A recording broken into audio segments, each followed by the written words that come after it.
Hi, Acadiana. I'm meteorologist Dave Baker with a look at Let's Talk Tropics. Hopefully you're enjoying the rest of your Friday here. This is a pre-recorded version of Let's Talk Tropics. Recorded here a little after 10 o'clock on a rainy Friday morning, but things really not too busy out there when it comes to the tropics, which is good news. I did want to show you, though, the big radar as we are seeing some showers and thunderstorms pretty widespread across much of Louisiana, southeastern Louisiana, and pushing its way over toward the Mississippi and Alabama Gulf Coast. We've got showers that are here in Lafayette and also Breaux Bridge and Henderson.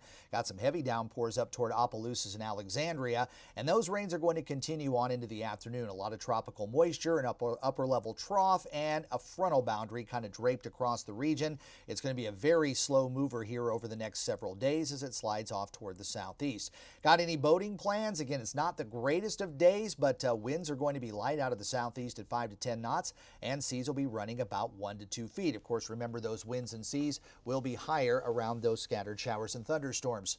Check it out, the Gulf of Mexico satellite showing really generally clear skies over much of the Gulf waters. We're in good shape there. No tropical development to worry about. And as far as beaches, I know a lot of folks might be wanting to travel off to some of the beaches over the course of the Labor Day weekend. Panama City looking good, a little on the gray side at Orange Beach, some showers over toward Dauphin Island, but not bad as you work your way over toward Galveston. But don't worry, Galveston, you're going to get your chance of those scattered showers and thunderstorms coming up here pretty soon. Did want to let you know that there's a tropical wave that's going to be coming off the African coast, and that does have a low end chance. Again, this is one of the busier parts of the hurricane season. This week, next week, and the following week are really the peak.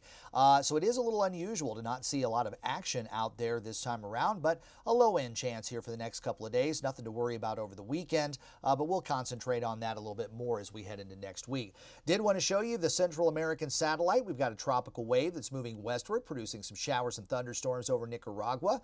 We have another tropical wave that worked its way through the Windward Islands, and that is kind of grazing the northern coast of Colombia, and we'll push off toward Venezuela, and then push westward over toward Colombia. And then we've got a number of tropical waves that are cruising across the Atlantic, but the area that we're more concerned with from the National Hurricane Center is still actually over land, over Western Africa. Once that moves out into the Atlantic waters, it's got a low-end chance for some development. So let's go ahead and take a look at some of the computer models here. And we'll start out with the Euro this time around, and really we're not seeing a whole lot going on with this. A little bit of a low kind of coming off the African coast, but as we progress our way for the next several days, we're going into days 5, we're at day 6, and getting into day 7. So farther down the road, it looks like maybe a low pressure area according to the Euro, at least briefly there, coming around the bottom of that ridge of high pressure. But after that 10-day period, you really just don't see a whole lot. So again, the Euro model, fortunately, is really not showing a whole lot of action here over the next several days. Let's go ahead and move along over to the GFS model. The American model, again, let's rewind it a little bit here and just show you what we've got going on. And we'll just kind of track the Atlantic Ocean, nice ridge of high pressure, maybe a couple of lows coming off of the east coast along a frontal boundary, but really nothing tropical in nature. And that little wave coming off the African coast, GFS kind of develops that and rotates it around a ridge of high pressure, and at least at this point keeps it out in the center part of the Atlantic Ocean. Let's move on to yet another one of our models. We'll go to the Canadian, we'll roll it back here again too, and again you got that little wave coming off the African coast, but really even the Canadian stays relatively quiet here over the next 7 to 10 days. Really don't like to go out much farther than 10 days, but at least the Canadian model stays very, very quiet all the way through. And then what we can do is we can just finish with the Icon model here real quick, which only goes out 7 days, but occasionally you can get a little hint of what might be going on. Maybe a low pressure area or a tropical wave working its way across the Atlantic, but for the next 7 days, it looks like things are going to be pretty quiet there over portions of the Atlantic, which is really good news because if anything or any wave or anything that was starting to develop or to move over the western part of the Gulf, southwestern portion of the or northwestern portion of the Caribbean or areas around the Bahamas and then down into South Florida, those water temperatures are extreme, and in fact in some cases they're above normal. You still got those areas of below normal water temperatures. They're still warm enough to support tropical weather, but we did have a bit of a cool down there thanks to Hurricane Aaron about a couple of weeks ago, but that's going to be modifying. And we'll probably see those temperatures warming up over the waters there. And then the entire Atlantic basin is going to be once again open for business. That tropical cyclone heat potential is still pretty extreme too over the southeastern Gulf, southern part of Florida and then over the western part of the Caribbean. Remember, this was a time where on this 20th anniversary of Hurricane Katrina, this was one of those times where we had a lot of heat potential in the southeastern part of the Gulf.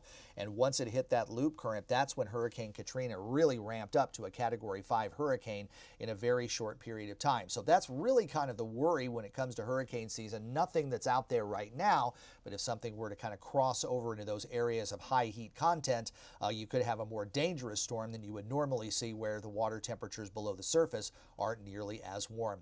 A little bit of wind shear over the Gulf and over the East Coast, so that's going to prevent anything from developing there. Still quite a bit of wind shear that's there off the African coast, so we'll have to wait and see with that tropical wave what it has to deal with. And also at the same time, there's some dry air and some Saharan dust out there too, so it may be being impacted by that. There could be some inhibitions on development because of the dry air, the Saharan dust, and also some of the extra wind shear.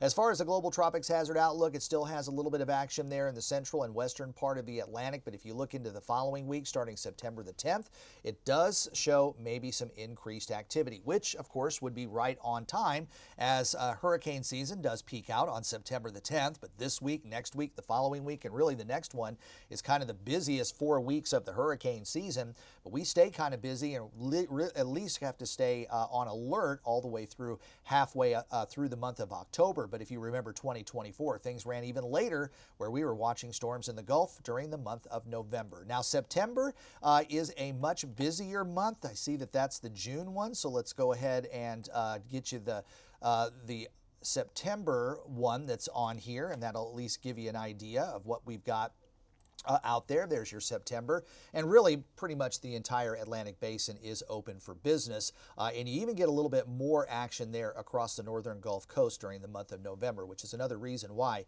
we like to stay on alert this time of the year. Of course, you can always be hurricane ready, and there's things that you can do right now. Gather batteries, flashlights, water, and non-perishable foods. Make sure your first aid kit is topped off. Know where your medicine is. Personal hygiene and cleaners are always good things to have on hand. Medicine, make sure you know where you would get a refill if you had to evacuate for a hurricane.